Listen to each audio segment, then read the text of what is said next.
Guys, welcome to our channel আর new blog. আজকে সকাল সকাল উঠে একদম শক পেয়েছি আমি আর সৌভিক, কারণ যে জীবনেও আসে না সে হঠাৎ করে এসে উঠেছে। সময় হয়েছে। আর এদিকে একটা ব্যাড নিউজ আছে, অনেক বেরিয়ে যাচ্ছে। দাঁড়া আমি আসছি। আসছিস মানে কি, ওর ক্যাব বুক হয়ে গেছে? এই যে না না না ভাই,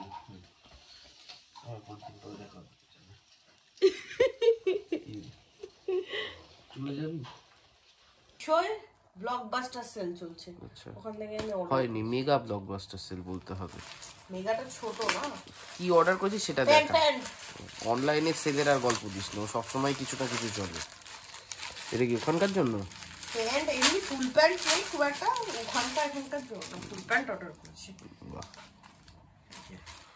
ভালো করেছিস। আমার সাইজের তো না, একটু অল্টার একটু কাটাতে হবে, হাইটটা একটু কাটাতে হবে। কোনোদিনও হয়নি, কিছু কাটাতে হয়নি আমাকে।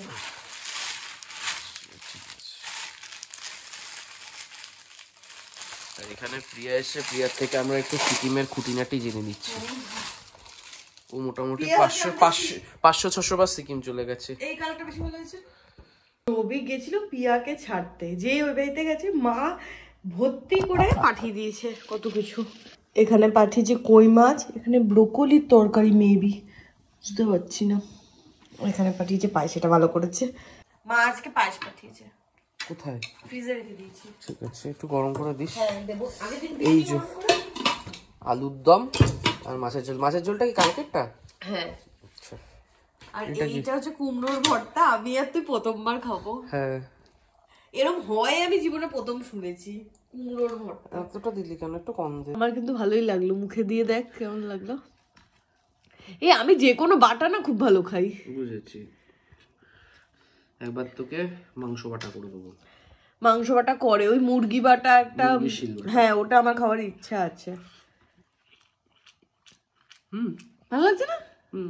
বাট যেটা বুঝলাম, যে কোনো বাটার বেসিক ফ্লেভার হচ্ছে কালো জিরে রসুন। হ্যাঁ হ্যাঁ হ্যাঁ, কুমড়োটা পাওয়া যাচ্ছে না। কুমড়োটা পাওয়া যাচ্ছে। বসেছি, লোডশেডিং হয়ে গেল।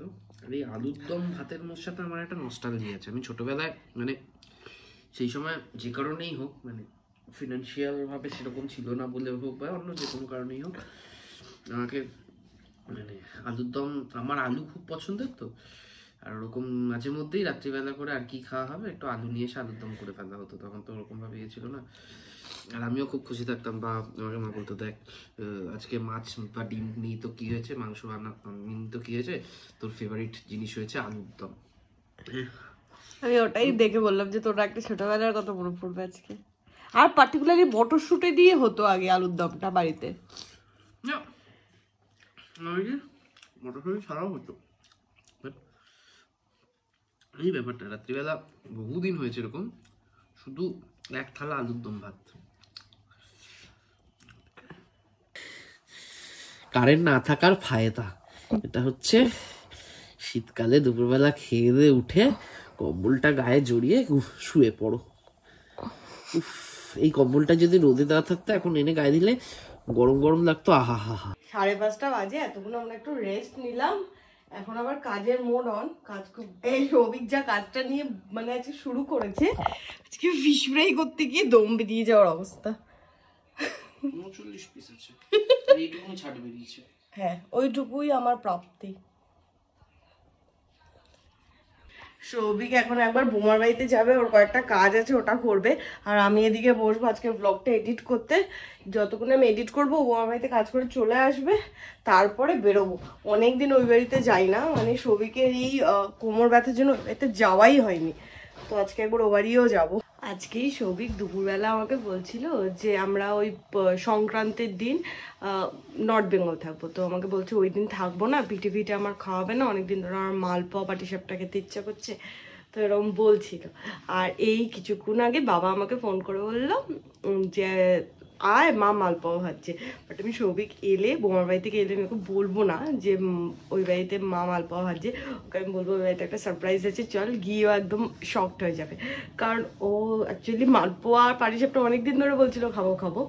আর যেহেতু মা অসুস্থ ছিল মাঝখানে, মা কিচ্ছু পিঠে পিঠে করতেই পারিনি শীতকালে, তো আজকে করছে। আর সৌভিক দেখে বিশাল এক্সাইটেড হয়ে যাবে আজকে।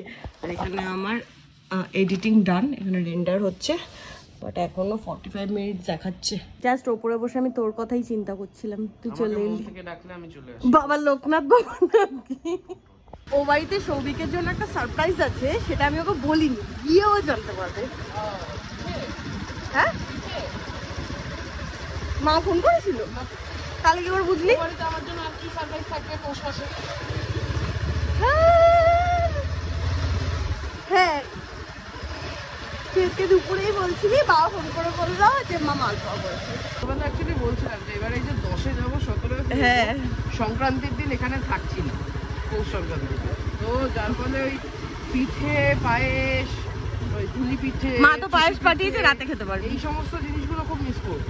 মানে মিস করবে দেখুন, সংক্রান্তিতে একটা খাওয়া একটা ট্রেডিশন, মানে এরকম আমার কোনো ব্যাপার নেই যে সংক্রান্তিতে খেতে হবে। পূজা অ্যাকচুয়ালি বলছিল আমরা ফিরে এসে মিষ্টি খাচ্ছিল, তো কিছু মাথা খারাপ, আমরা সংক্রান্তিটা কাটালাম না।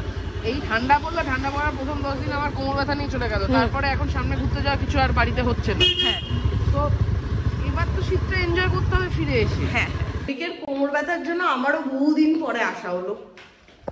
এই যে এরকম কালো কালো হয়েছে, ও গুড়ের না? হ্যাঁ, টেস্টি।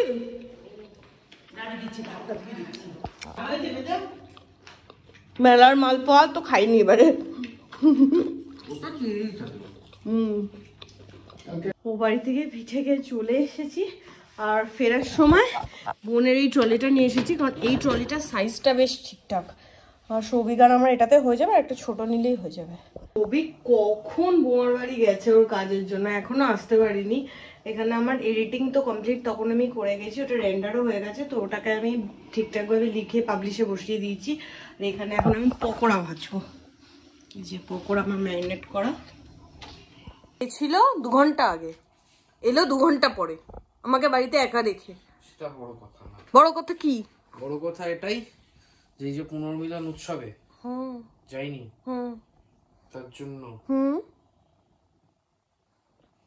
জন্য না, ওই ওখানে একজন এসেছিল ওর সাথে কথা বলতে, ওমা কেন পুনর্মিলনে যায়নি সেই নিয়ে করতে, তার সাথে কথাবার্তা হচ্ছিল। ও, এদের স্কুলের পুনর্মিলন নিয়ে কথাবার্তা বলতে মশগুল হয়ে গেছিল। হচ্ছে আজকে রাতের ডিনার, সেই আমাদের 31st রাতে করা মাটন সৌভিকের জন্য আমি রেখে দিয়েছিলাম। খাচ্ছি আমি। হ্যাঁ, আমি সব রিপোর্ট না দেখে তোকে আমি দেওয়ার সাহস পাচ্ছিলাম না। দেখি ব্যাস খেয়ে দিয়ে উঠে ফিশ ফ্রাই বানানোর কথা, এখানে বসে বসে ঘুমিয়ে পড়েছে, বসে বসে না, শুয়ে আধা বসে। যাচ্ছিস কোথায়? যাচ্ছিস? ওঠ। আমাদের অদ্ভুত টাইমিং কাজ করার, 12:15টার সময় আমরা কাজে বসেছি। মাপঝোপ করে ফিশ ফ্রাই হয় এখানে। বাট আজকে শুধু ম্যারিনেশন হবে, মোড়াটা কালকে করব। আর এই কদিনে অনির্বাণ শান্তনুদা মানে থাকলে আড্ডা দেওয়া, গল্প করতে করতে শুতে অনেক লেট হয়ে যায়। আর আজকে সবাইকে জিজ্ঞাসা করলাম যে টাইম কেটেও যায়, ইও হয় না, আজকে ঘুম পেয়ে যাচ্ছে। হ্যাঁ, এত বোরিং হয়ে যাচ্ছে না দিন দিন, ফালতু ছেলে। তো এই মোটামুটি সৌভিকের ম্যারিনেশন হলে শুয়ে পড়বো, কারণ 2 দিন ধরে ঠিকঠাক ঘুমও হচ্ছে না। আর সৌভিক যখন অসুস্থ ছিল, একটা জিনিস তো তোমাদের সাথে শেয়ারই করিনি, ও যখন অসুস্থ ছিল মোটামুটি 4-5 দিন আমাকে ঘুমোতে দেয়নি। এত নাক ডেকেছে, পাশের ঘরে অনির্বাণ পরের দিন বলছে ভাই তুই কি করে আছিস। তো মিথ্যে কথা, এগুলো সব আমার বিরুদ্ধে ষড়যন্ত্র। হ্যাঁ, ঠিক। তো আজকে শুয়ে পড়বো, আর আজকে ব্লগটা এখানেই এন্ড করছি। আজকে টাটা, গুড নাইট, দেখা হবে কালকে নতুন ব্লগে। টাটা।